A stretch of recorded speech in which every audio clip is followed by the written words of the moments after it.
ನಮಸ್ತೆ. Counter sync, counterbore ಮತ್ತು ream split fit ಕುರಿತ ತರಗತಿಗೆ ನಿಮಗೆ ಸ್ವಾಗತ. ಈಗ ತರಗತಿಯನ್ನ ಪ್ರಾರಂಭಿಸೋಣ. ಈ ತರಗತಿಯ ಉದ್ದೇಶಗಳನ್ನು ತಿಳಿದುಕೊಳ್ಳೋಣ. ಈ ತರಗತಿ ಮುಗಿಯುವುದರ ಒಳಗೆ ನೀವು ಕೆಳಗಿನ ಕೆಲಸಗಳನ್ನು ಮಾಡಬಲ್ಲಿರಿ. ಡ್ರಾಯಿಂಗ್ ಪ್ರಕಾರ ಲೈನ್ಗಳನ್ನು ಮಾರ್ಕ್ ಮಾಡುವಿರಿ. ರಂಧ್ರಗಳನ್ನು drill, countersink, counterbore ಮತ್ತು ರೀಮ್ ಮಾಡುವಿರಿ. ಗಾತ್ರ ಮತ್ತು ಆಕಾರಕ್ಕೆ ಫಿನಿಶ್ ಮಾಡುವಿರಿ. ಸ್ಪ್ಲಿಟ್ ಫಿಟ್ ಮಾಡುವಿರಿ. ರಂಧ್ರವನ್ನು ಡ್ರಿಲ್ ಮಾಡುವ, ಕೌಂಟರ್ ಸಿಂಕ್ ಮಾಡುವ, ಕೌಂಟರ್ ಬೋರಿಂಗ್ ಮತ್ತು ರೀಮಿಂಗ್ ಮಾಡುವ ಪ್ರಕ್ರಿಯೆಯನ್ನು ನಾವು ಕಲಿಯೋಣ. ಈ ಕೆಲಸವು 4 ಮುಖ್ಯ ಹಂತಗಳನ್ನು ಒಳಗೊಂಡಿದೆ. ಹಂತ 1 ವರ್ಕ್ ಪೀಸ್ ಅನ್ನು ತಯಾರಿಸುವುದು. ಹಂತ 2 ಡ್ರಿಲ್ ಮಾಡುವುದು. ಹಂತ 3 ಕೌಂಟರ್ ಸಿಂಕಿಂಗ್ ಮತ್ತು ಕೌಂಟರ್ ಬೋರಿಂಗ್. ಹಂತ 4 ಪರಿಶೀಲನೆ ಮತ್ತು ಮೌಲ್ಯಮಾಪನ. ಈಗ ನಾವು ಎಲ್ಲಾ ಹಂತಗಳನ್ನು ಒಂದೊಂದಾಗಿ ವಿವರವಾಗಿ ಕಲಿಯೋಣ. ನಾವು ವರ್ಕ್ ಪೀಸ್ ಅನ್ನು ತಯಾರಿಸೋಣ. ಮೊದಲು ಸ್ಟೀಲ್ ರೂಲ್ನಿಂದ ರಾ ಮೆಟೀರಿಯಲ್ನ ಗಾತ್ರವನ್ನು ಪರೀಕ್ಷಿಸಿ. ಬೆಂಚ್ ವೈಸ್ನಲ್ಲಿ ಪಾರ್ಟ್ 1 ಅನ್ನು ಇಡಿ. ಹ್ಯಾಕ್ಸಾಯಿಂಗ್ ಮಾಡಿ ಎಕ್ಸಸ್ ಮೆಟಲ್ ಅನ್ನು ಕತ್ತರಿಸಿ ತೆಗೆಯಿರಿ.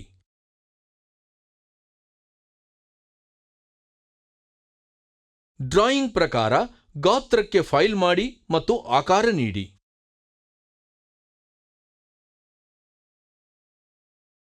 ಹಾಗೆಯೇ ಪಾರ್ಟ್ 2ನಲ್ಲಿ ಈ ಪ್ರಕ್ರಿಯೆಯನ್ನು ಪುನರಾವರ್ತಿಸಿ ಮತ್ತು ಜಾಬ್ ಅನ್ನು ಪೂರ್ಣಗೊಳಿಸಿ.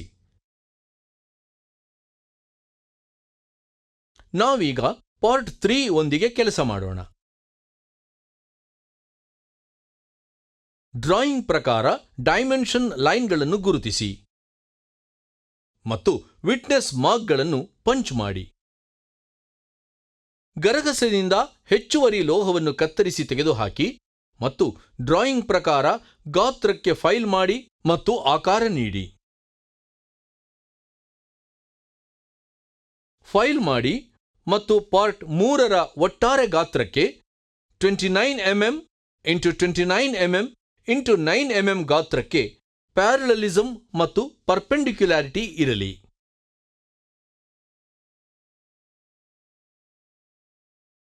ಈಗ ನಾವು ಕೌಂಟರ್ ಸಿಂಕಿಂಗ್ ಮತ್ತು ಕೌಂಟರ್ ಬೋರಿಂಗ್ ಹಂತಕ್ಕೆ ಸಾಗೋಣ.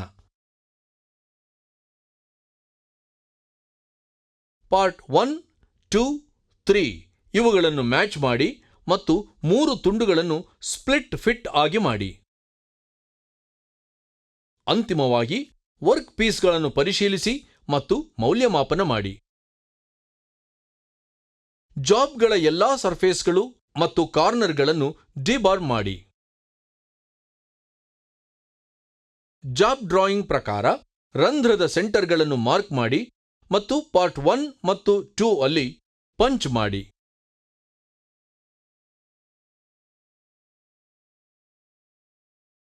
ನಾವೀಗ ಡ್ರಿಲ್ಲಿಂಗ್ ಹಂತವನ್ನು ನೋಡೋಣ. ಜಾಬ್ ಅನ್ನು ಡ್ರಿಲ್ಲಿಂಗ್ ಮಷಿನ್ ವೈಸ್ಗೆ ಫಿಕ್ಸ್ ಮಾಡಿ. ಮಾರ್ಕ್ ಮಾಡಲಾದ ಸ್ಥಳಗಳಲ್ಲಿ ಪೈಲಟ್ ಡ್ರಿಲ್ ರಂಧ್ರಗಳನ್ನು ಮಾಡಿ. ಪೈಲಟ್ ಡ್ರಿಲ್ಲಿಂಗ್ ಮಾಡಿದ ನಂತರ 6 mm ವ್ಯಾಸದ ಡ್ರಿಲ್ ಬಳಸಿ ಡ್ರಾಯಿಂಗ್ ಪ್ರಕಾರ ಥ್ರೂ ರಂಧ್ರಗಳನ್ನು ಮಾಡಿ. ಹಾಗೆಯೇ 9.8 mm ವ್ಯಾಸದ ಡ್ರಿಲ್ಗೆ ಬದಲಾಯಿಸಿ ಮತ್ತು ಮೊದಲೇ ಡ್ರಿಲ್ ಮಾಡಿದ ರಂಧ್ರಗಳನ್ನು ಡ್ರಾಯಿಂಗ್ ಪ್ರಕಾರ ದೊಡ್ಡದು ಮಾಡಿ. ಡ್ರಿಲ್ಲಿಂಗ್ ಮಷಿನ್ಗೆ ಕೌಂಟರ್ ಸಿಂಕ್ ಟೂಲ್ ಅನ್ನು ಫಿಕ್ಸ್ ಮಾಡಿ ಅಗತ್ಯವಿರುವ ಆಳಕ್ಕೆ 2 ಕೌಂಟರ್ ಸಿಂಕ್ ರಂಧ್ರಗಳನ್ನು ಮಾಡಿ. ಹಾಗೆಯೇ ಡ್ರಿಲ್ಲಿಂಗ್ ಮಷಿನ್ಗೆ ಕೌಂಟರ್ ಬೋರ್ ಟೂಲ್ ಅನ್ನು ಫಿಕ್ಸ್ ಮಾಡಿ ಅಗತ್ಯವಿರುವ ಆಳಕ್ಕೆ 2 ಕೌಂಟರ್ ಬೋರ್ ರಂಧ್ರಗಳನ್ನು ಮಾಡಿ. ರೆಂಚ್ನೊಂದಿಗೆ 10 mm ವ್ಯಾಸದ ಹ್ಯಾಂಡ್ ರೀಮರ್ ಬಳಸಿ 9.8 mm ವ್ಯಾಸದ 2 ರಂಧ್ರಗಳನ್ನು ಡ್ರಿಲ್ ಮಾಡಿ ರೀಮ್ ಮಾಡಿ. ಈಗ ನಾವು ಕೌಂಟರ್ ಸಿಂಕಿಂಗ್ ಪ್ರಕ್ರಿಯೆಯ ಬಗ್ಗೆ ಕಲಿಯೋಣ. ಕೌಂಟರ್ ಸಿಂಕಿಂಗ್ ಎಂದರೆ ಡ್ರಿಲ್ ಮಾಡಲಾದ ರಂಧ್ರಗಳ ಕೊನೆಯನ್ನು ಬೆವೆಲ್ ಮಾಡುವಿಕೆ. ಇದನ್ನು ಬಳಸುವ ಟೂಲ್ ಅನ್ನು ಕೌಂಟರ್ ಸಿಂಕ್ ಎನ್ನಲಾಗುತ್ತದೆ. ಜಾಬ್ ಅನ್ನು ಮಷಿನ್ ವೈಸ್ಗೆ ಫಿಕ್ಸ್ ಮಾಡಿ ಮತ್ತು ಸ್ಕ್ವೇರ್ ಆಗಿ ಸೆಟ್ ಮಾಡಿ. ಕೌಂಟರ್ ಸಿಂಕ್ ಮಾಡಬೇಕಿರುವ ಡ್ರಿಲ್ ಮಾಡಲಾದ ರಂಧ್ರವನ್ನು ಮಷಿನ್ ಸ್ಪಿಂಡಲ್ಗೆ ಅಲೈನ್ ಮಾಡಿ. ಅಲೈನ್ಮೆಂಟ್ ಅನ್ನು ಡಿಸ್ಟರ್ಬ್ ಮಾಡದೆ ಮಷಿನ್ ಸ್ಪಿಂಡಲ್ಗೆ ಕೌಂಟರ್ ಸಿಂಕ್ ಟೂಲ್ ಅನ್ನು ಫಿಕ್ಸ್ ಮಾಡಿ. ಡ್ರಿಲ್ಲಿಂಗ್ ಮಷಿನ್ನ ಸ್ಪಿಂಡಲ್ ಸ್ಪೀಡ್ ಅನ್ನು ಸೆಟ್ ಮಾಡಿ.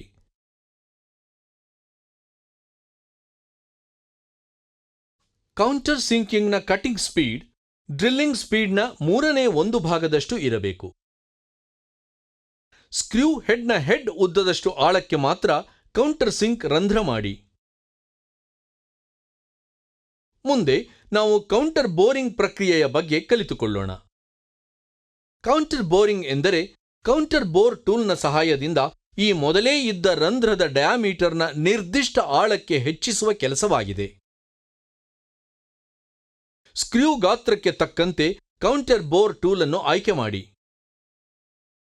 ಈಗ ನಾವು ಕೌಂಟರ್ ಬೋರಿಂಗ್ ಪ್ರಕ್ರಿಯೆಯ ಬಗ್ಗೆ ಕಲಿಯೋಣ. ಮಷಿನ್ ಸ್ಪಿಂಡಲ್ನ ಆಕ್ಸಿಸ್ಗೆ ಮಷಿನ್ ವೈಸ್ನಲ್ಲಿ ಜಾಬ್ ಅನ್ನು ಫಿಕ್ಸ್ ಮಾಡಿ. ಸರಿಯಾದ ಡಯಾಮೀಟರ್ ಡ್ರಿಲ್ಗಳನ್ನು ಬಳಸಿಕೊಂಡು ಡ್ರಿಲ್ ಮಾಡಲಾದ ರಂಧ್ರದ ಪೊಸಿಷನ್ ಅನ್ನು ಹೊಂದಿಸಿ. ಡ್ರಿಲ್ ಮಾಡಲಾದ ರಂಧ್ರದೊಂದಿಗೆ ಸ್ಪಿಂಡಲ್ ಆಕ್ಸಿಸ್ ಅನ್ನು ಅಲೈನ್ ಮಾಡಿ.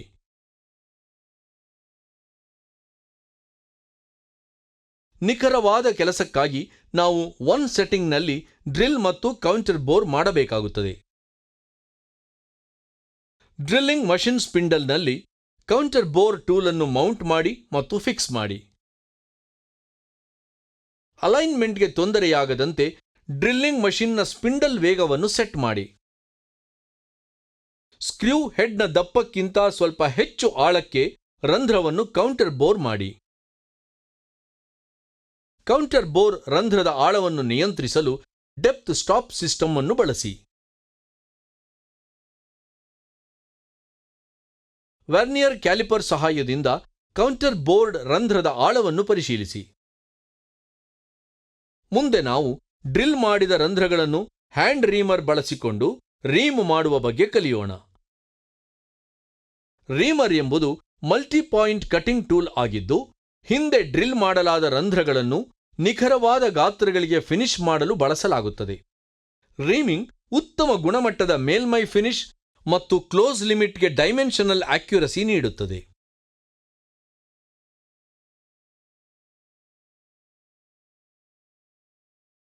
ರೀಮರ್ಗಳನ್ನು ಹ್ಯಾಂಡ್ ರೀಮರ್ಗಳು ಮತ್ತು ಮಷಿನ್ ರೀಮರ್ಗಳು ಎಂದು ವರ್ಗೀಕರಿಸಲಾಗಿದೆ. ಹ್ಯಾಂಡ್ ರೀಮಿಂಗ್ ಅನ್ನು ಕೈಯಿಂದ ಮಾಡಲಾಗುತ್ತದೆ. ಇದಕ್ಕೆ ಉತ್ತಮ ಕೌಶಲ್ಯ ಬೇಕಾಗುತ್ತದೆ. ಮಷಿನ್ ರೀಮರ್ಗಳನ್ನು ಮಷಿನ್ ಟೂಲ್ಗಳ ಸ್ಪಿಂಡಲ್ಗಳ ಮೇಲೆ ಅಳವಡಿಸಲಾಗುತ್ತದೆ ಮತ್ತು ರೀಮಿಂಗ್ಗಾಗಿ ರೊಟೇಟ್ ಮಾಡಲಾಗುತ್ತದೆ. ರೀಮರ್ ಸೈಜ್ ಅನ್ನು ನಿರ್ಧರಿಸಲು drill size is equal to reamer size minus under size plus over size.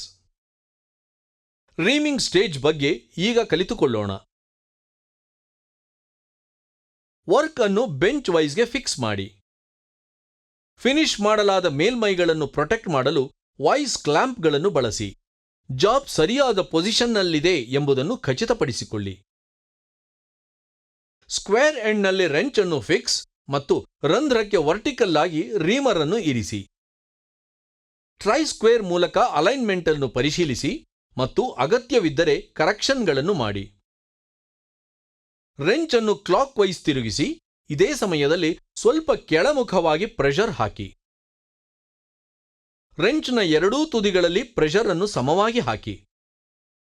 ಆಗಾಗ ಕಟಿಂಗ್ ಫ್ಲೂಯಿಡ್ ಹಾಕುತ್ತಿರಿ. ರೆಂಚ್ ಅನ್ನು ಸ್ಥಿರವಾಗಿ ಮತ್ತು ನಿಧಾನವಾಗಿ ತಿರುಗಿಸಿ ಕೆಳಮುಖ ಪ್ರೆಷರ್ ನಿರ್ವಹಿಸಿ. ರಂಧ್ರವನ್ನು ಸಂಪೂರ್ಣವಾಗಿ ರೀಮ್ ಮಾಡಿ. ರೀಮರ್ನ ಟೇಪರ್ ಲೀಡ್ ಉದ್ದವು ಚೆನ್ನಾಗಿ ಹೊರಬರುತ್ತದೆ ಮತ್ತು ವರ್ಕ್ನ ಕೆಳಭಾಗದಿಂದ ಸ್ಪಷ್ಟವಾಗಿದೆ ಎಂಬುದನ್ನು ಖಚಿತಪಡಿಸಿಕೊಳ್ಳಿ. ರೀಮರ್ ರಂಧ್ರದಿಂದ ಸಂಪೂರ್ಣವಾಗಿ ಹೊರಬರುವವರೆಗೆ ರೀಮರ್ ಅನ್ನು ಮೇಲ್ಮುಖವಾಗಿ ಎಳೆದು ತೆಗೆಯಿರಿ. ನಾವೀಗ ಪರಿಶೀಲಿಸುವ ಹಂತವನ್ನು ನೋಡೋಣ. ರಂಧ್ರವನ್ನು ಸ್ವಚ್ಛಗೊಳಿಸಿ.